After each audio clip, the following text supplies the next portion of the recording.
यह कहानी रिया और उसकी बहन टिया की है। वही रिया बहुत ही घमंडी स्वभाव की होती है और टिया बहुत ही अच्छी लड़की रहती है। टिया रिया की छोटी बहन रहती है।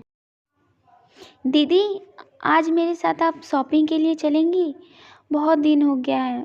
मम्मी के लिए भी कुछ लेना था और आपको भी कुछ लेना होगा तो ले लीजिएगा। फिर उसके बाद कॉलेज चलना है, तो क्या आप चलेंगी? अगर चलती तो अच्छा रहता। हमारी नहीं टिया, मैं बिल्कुल भी फ्री नहीं हूँ। तुम अपना शॉपिंग खुद किया करो, मेरी जिम्मेदारी नहीं है ये सब।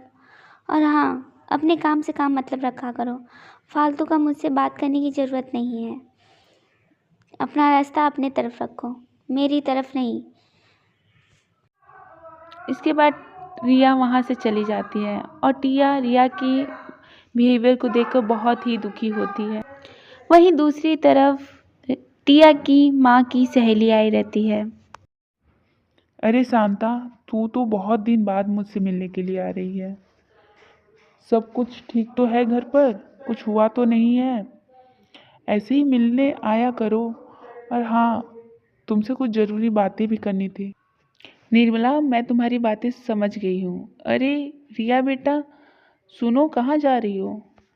अरे निर्मला, तुम्हारी रिया को क्या हो गया है? मैं उसी के रिश्ते के लिए आई थी, बट वो तो कुछ बोली ही नहीं। अरे शांता आंटी, नमस्कार। कैसी हैं आप? आप ठीक तो हैं? माफ़ करिएगा, दीदी थोड़ी जल्दी में थी इसलिए वह चली गई। आप बुरा मत मानिएगा। और बैठिए, मैं आपके लिए कुछ खाने के लिए लेकर आती हूँ। इस तरह से रिया और टिया का व्यवहार देखकर शांता बहुत ही खुश हो जाती है। निर्मला, वैसे तो मैं यहाँ पर तुम्हारी बड़ी बेटी का हाथ मांगने आई थी, लेकिन मुझे तुम्हारी छोटी बेटी बहुत पसंद आई है। क्या तुम अपनी छोटी बेटी का हाथ मेरे बेटे को दोगी? इस तरह टिया की शादी उसके बेटे से पक्की हो जाती है और वहीं दूसरी तरफ रिया अपने बॉयफ्रेंड से मिलने के लिए चली जाती है। वहीं रिया का बॉयफ्रेंड एक बहुत ही गरीब और भिखारी रहता है। तुमको मुझे कितनी बार समझानी पड़ेगी? आखिर मेरा तो तुमसे एकदम दिमाग ख़राब हो गया है। दिन भर भीख मांगते रहते हो। आखिर मैं भी क्या तुम्हारे साथ भीख मांगूंगी? तुम्हें कोई और काम धंधा करना है या नहीं? बताओगे कुछ मुझे? अरे रिया, तुम समझती नहीं हो बातों को। भीख मांगने में बहुत पैसा है। मैं तो कहता हूँ शादी के बाद तुम भी मेरे साथ भीख मांगना। इसमें हम दोनों बहुत ही अमीर हो जाएंगे। और देख लेना, एक दिन बहुत बड़ा बंगला बनाएंगे और हम दोनों खुशी खुशी उसमें रहेंगे। ठीक है? समझ में आ रही है कि नहीं मेरी बातें? अब चलो गुस्सा छोड़ो और चलो कहीं घूमने के लिए चलते हैं। और वहीं दूसरी तरफ टिया का शादी फिक्स हो गया। निर्मला, आज मैं बहुत ही खुश हूँ। आज हमारे बच्चे भी एक दूसरे से मिल लिए और वह दोनों भी इस शादी के लिए राजी हो गए हैं और हम दोनों जल्द ही अब समधिन बन जाएंगे। और मुझे बहुत खुशी है कि मेरे बचपन की सहेली अब मेरी समधन बन जाएगी और हमारे बच्चे भी अब खुश रहेंगे और हम जल्द ही इनकी शादी कर देंगे।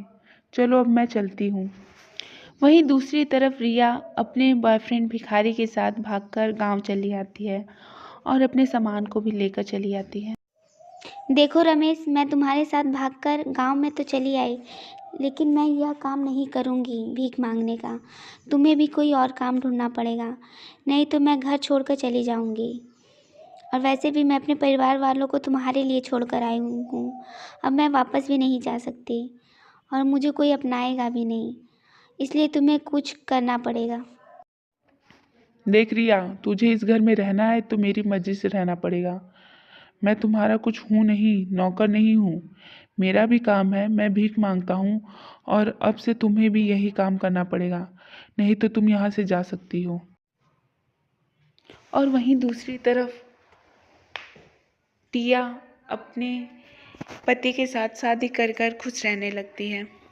टिया, अब हमारी शादी हो गई है और मुझे पूरा यकीन है कि हम दोनों इस रिश्ते में बहुत ही खुश रहेंगे और हाँ, मैंने हम दोनों के हनीमून के लिए गोवा का टिकट बुक किया है और अगले हफ्ते हम दोनों गोवा जा रहे हैं। तो अपना कपड़ा वपड़ा पैक कर लेना, ठीक है? राज, इसकी क्या ज़रूरत थी? आखिर हम दोनों ऐसे भी खुश थे। कहीं घूमने जाने की क्या ज़रूरत थी? वैसे मैं भी तुमसे बहुत ही प्यार करने लगी हूँ और मैं भी इस रिश्ते से बहुत ही खुश हूँ और मुझे पूरा यकीन है कि हम यह रिश्ते को कामयाब बनाएंगे। और मुझे जॉब करनी है तो मैं जॉब भी करना चाहती हूँ। इसके बाद दोनों खुशी खुशी रहने लगते हैं और वहीं दूसरी तरफ रिया अपनी ज़िंदगी को बर्बाद कर दिए रहती है।